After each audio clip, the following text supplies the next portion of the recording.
जय जगन्नाथ सांग मैंने पुणी थे आपको स्वागत करुच्ची मोर आउ गोटे नुआ मिनी ब्लॉग को। अच्छा सांग मैंने कहले देखिए आज कौन आपण मैंने भावुवे अरे आज तांको घर कौन हो आम केमती जानिबा। हाँ सेटा भी पूरा ठीक कथा। तेबे मु कहि दउची आज हेउची आम पई गोटे शुभ दिन काहेकि ना आज हेउची मो सान ननंदको बाहाघर। प्रथमे मु एठी ओरुआ चाउल को बाटी देथिनी तापर एठी गंधा और हल्दी की बाटी की पूरा रेडी कर देनी। से सब काम सरी जिबा परे द्वार मुहरे कदली गछ पाखरे जो घट बसिबो सेई घटरे मु पिठो को पूरा लेपि देनी।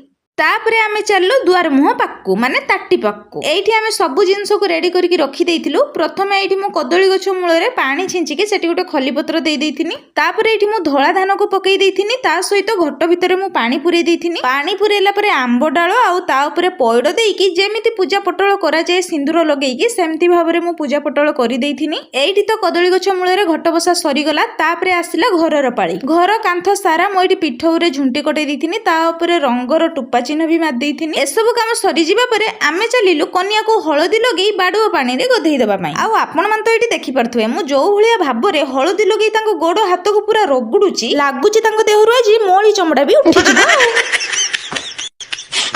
जा भी घसी घसी तांको सफा कर सरला परे बाडुओ पानी रे गाधेई देले। कन्या तो जे हळदी बसंत चढ़े ही गाधेइले। कन्या जेतेबेले हळदी बसंत हेई सरलेनी ताने आमे एमानकु काहे कि छाड़ीबा चलंतु एमानकु भी हळदी बसंत करिबा। प्रथमे सीमा मुना को हळदी बसंत करले आ मु एठी आस्तिली राजू को हळदी बसंत करिबा पई। हेले मो आइडिया टा मते ही महंगा पड़ला। से ओलटा मते हळदी लगेई देले।